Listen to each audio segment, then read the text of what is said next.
Welcome back to our series. Today we're going full circle, or should I say, continuing the cycle. Anyways, this episode will be about North Korea and China, two of the most prominent communist nuclear capable countries in the world. Let us begin with China. China, or the People's Republic of China today, is located south of Russia and relatively close to Indonesia across the ocean. I'll refer to it as China for simplification, but you should know that it's mostly the People's Republic of China. China was in a tough spot during the Second World War and the years following.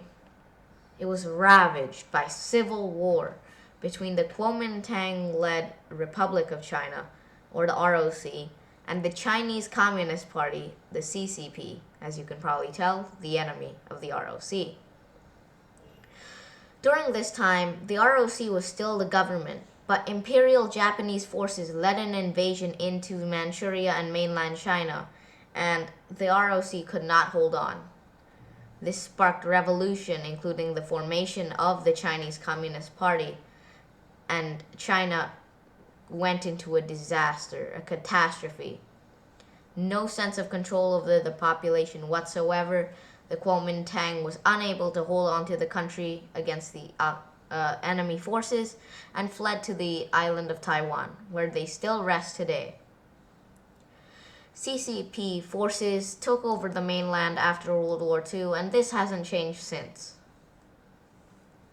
In 1949, about 3 months before the People's Republic of China was formed, the CCP's leader, Mao Zedong, you've probably heard of him, he's killed millions of people, announced that the much larger Soviet Union would be supporting them in international affairs.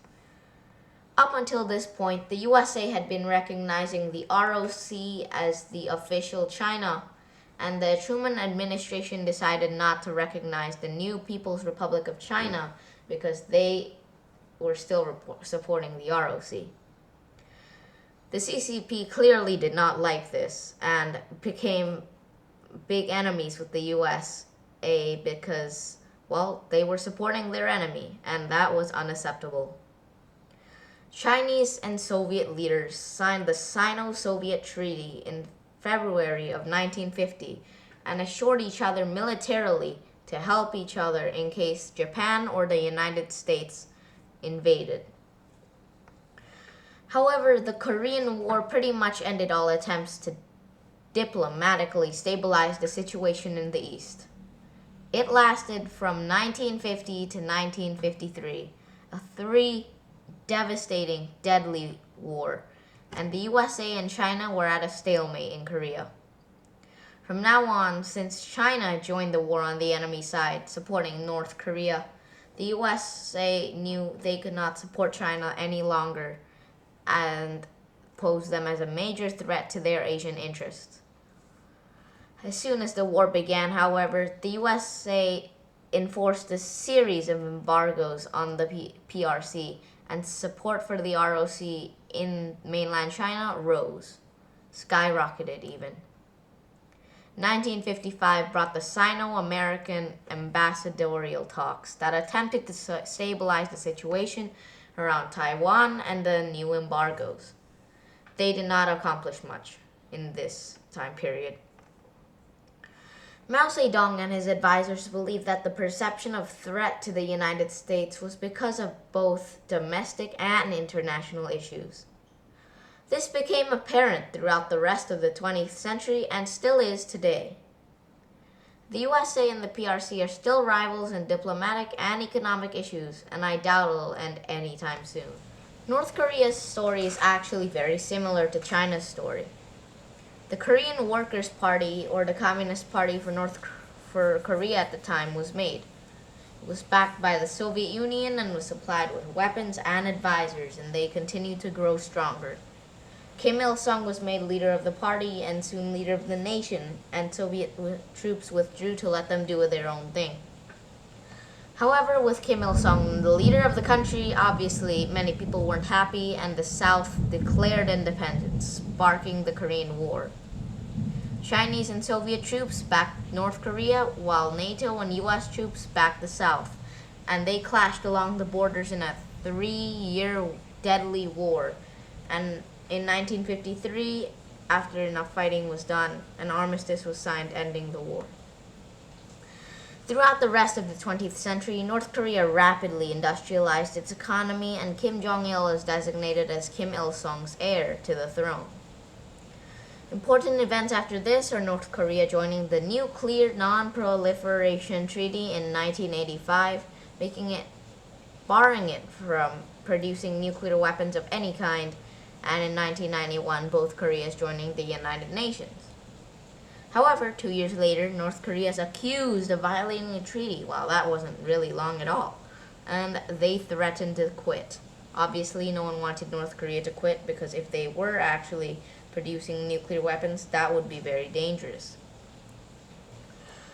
In 1994, Kim Jong-il actually succeeded his father after his death, meaning a new reign of terror succeeded the country. In 1996, North Korea started flowing back into a state of disaster, of chaos, of uncontrolled. Widespread flooding across the nation incurred severe famine, resulting in 3 million deaths of starvation. That same year, North Korea announced that it no longer followed the armistice of the Korean War and sent thousands of troops into the famous demilitarized zone, abbreviated as the DMZ.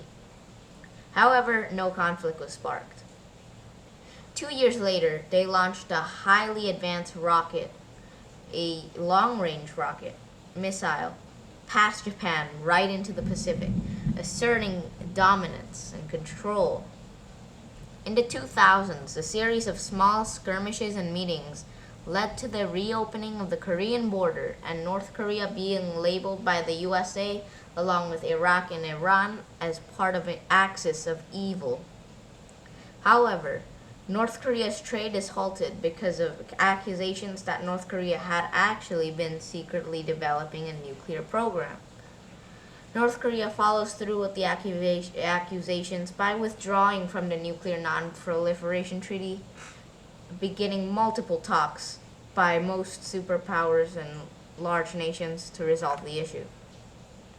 Over the next few years, North Korea carries out multiple military tests that the UN Security Council condemns. North Korea does not stop. They construct enough plutonium to create a nuclear bomb. This is obviously a large security threat and is taken very seriously. Over the next decade, North Korea would only do things that impacted its foreign policy. It didn't improve anything. They staged a third nuclear test, more powerful than the previous two, and the UN quickly responded by approving sanctions on the country. North Korea withdrew 53,000 of its personnel and factory workers in South Korean factories to respond to this, and attempts to ship Russian fighter jets, which are quickly found. Obviously, this is not a good look for North Korea, and China blocks all weapon-related raw material exports to North Korea. North Korea, now on its own, launches more missile tests and further develops its long-range nuclear missiles. Famously, in 2018, Kim Jong-un met Donald Trump in a historic meeting in Singapore, intending to end decades of nuclear standoff. They came to a deal where both the North and the South are not to use nuclear energy for weapons and only for energy power plants and related things. Today, the situation is still very tense between the USA and the rest of Southeast Asia. However, there hasn't been too many major events in that time, and I'm not hoping for one. So, see ya. That's the end of our series. Hope you enjoyed it.